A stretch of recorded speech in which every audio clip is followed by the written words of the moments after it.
Hello, friends, and welcome to your daily Detroit, sharing what to know and where to go every day on our all-local podcast. I'm Jefferson, and across the table from me is none other than the Prince of Brightmoor himself, Norris Howard. How are you? I'm doing well, and we just got some fantastic news.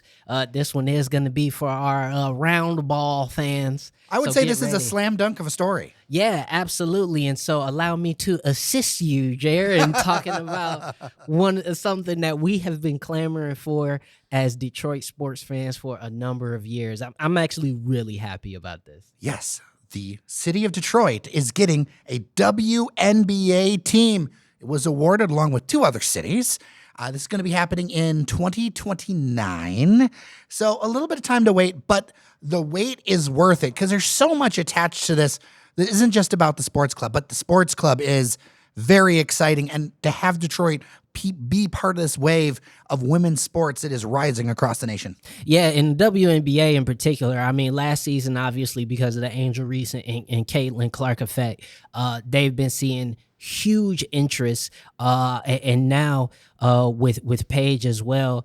The WNBA is riding a fever pitch. I've been watching a lot more of the WNBA, and I'm gonna be honest with you, I really like watching it. I really enjoy watching it. It's a lot more team ball, and it's a lot less of just chucking up threes all the time, and so it's a fun watch. And to have the WNBA back in Detroit, which we have a legacy of a strong WNBA team, I'm so excited to see it return to the Motor City. Now, when I see you on the gram, I often see you at LCA. Are you going to be getting tickets for this? Oh, 1,000%. I'm in, man. Like, I will be so in. I might mess around and get courtside. I might just because. Well, because the thing is that. The Pistons now, they're an exciting team again. They got a lot going on, talking about getting back to the playoffs.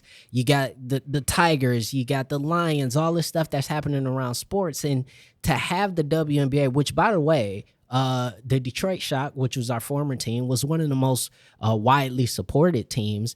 And that was when they played in the Palace. And so imagine not having to drive 1,000 years to go and watch a really good quality WNBA team. I couldn't be more excited, man. Let's run down what we know before we get into our thoughts and more speculation. So we know they're going to be at LCA playing their games. Yep.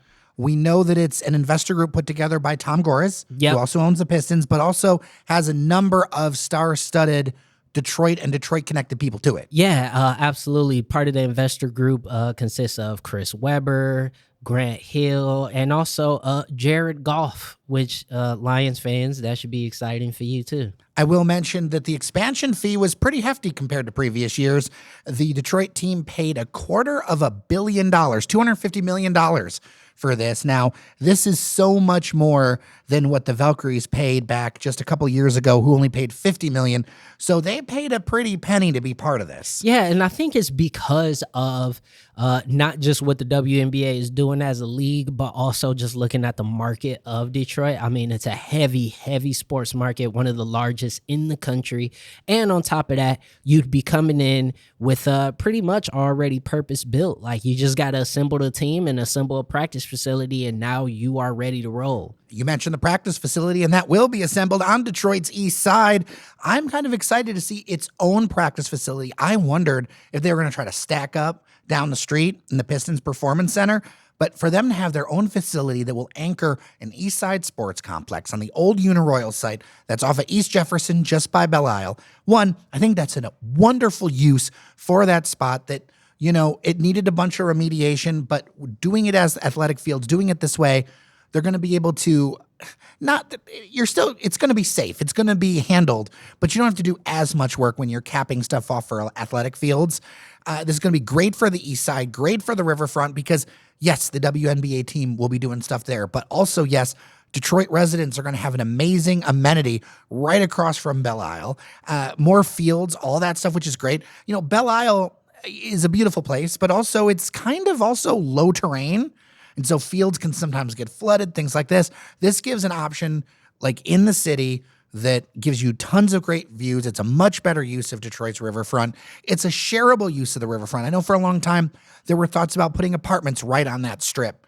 This is a way to say Detroit's riverfront is for everybody, and one of our signature pro sports teams is going to be on that riverfront. And it gives that site an anchor tenant, right? One of the things that we were concerned about when we saw renderings of this particular site way back in, I believe it was March, that was one of the big questions, obviously, was, where's the money going to come from?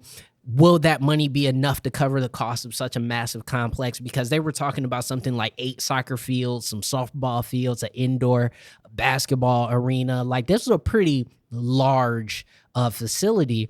Now with an anchor tenant, it makes the whole thing just so much more possible, right? Like, if you have your WNBA team that is going to be practicing out of there, that behooves you to not just invest in it, but also to maintain it and to keep it in good shape. So this site is going to happen now, and I think we can firmly take it out of the speculation column and put it in we're ready to see when ground breaks. Well, and I stay over on the east side, and I know that a lot of people are saying, well, hey, you should do something, on the riverside of Jefferson that is residential, but there's so much to develop on the outside of Jefferson, where if you really rethought Jefferson and made it less like a Frogger zone, every time I cross East Jefferson on foot or by bike, I think I'm playing Frogger. Yeah. You reconstruct that a bit.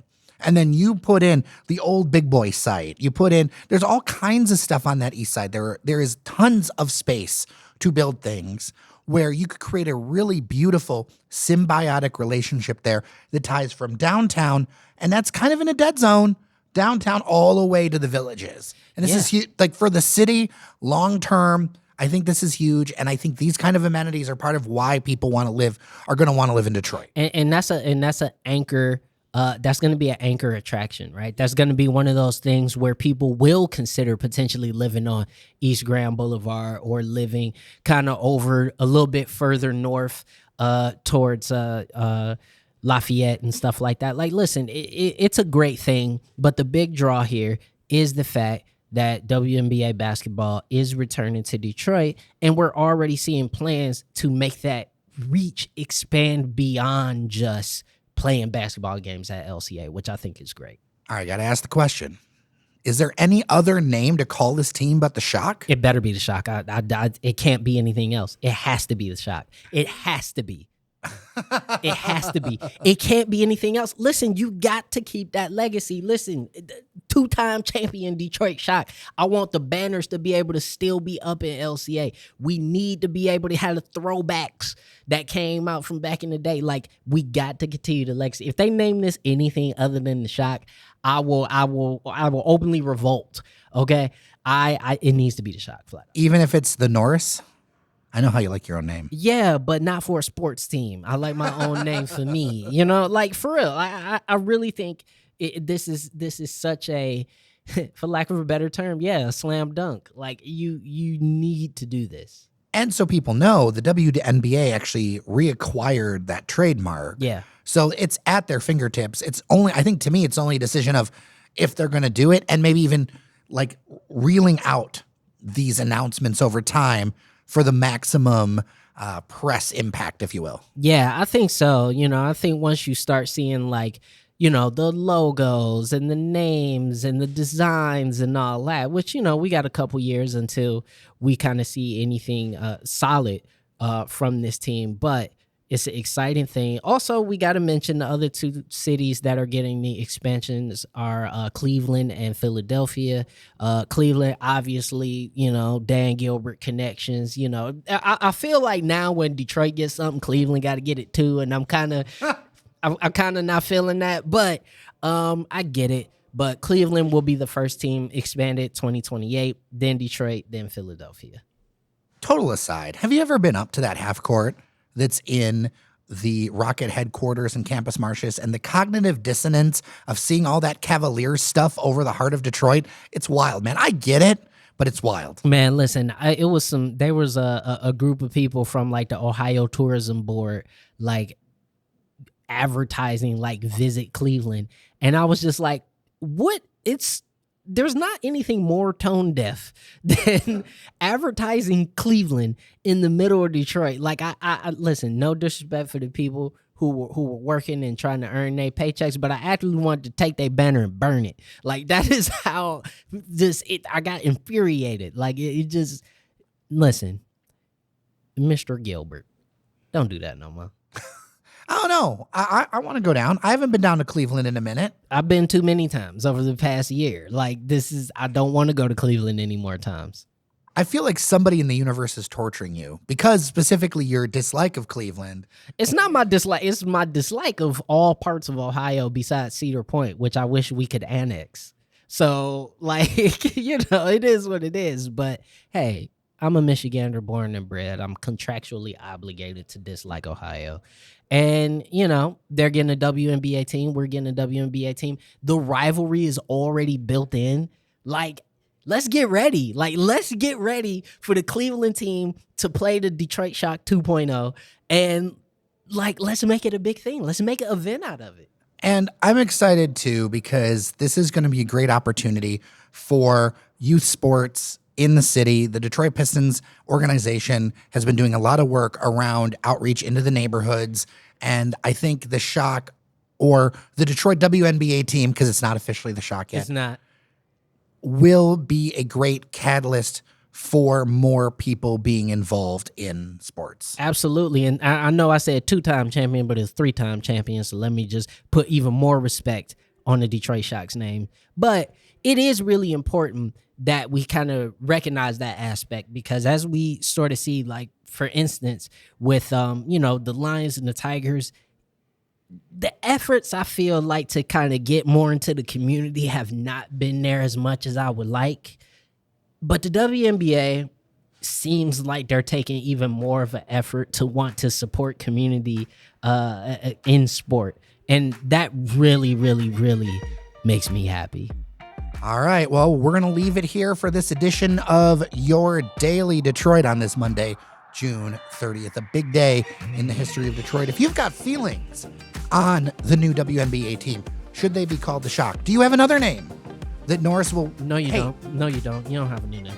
Let me know. dailydetroit@gmail.com. Feedback, questions, everything else.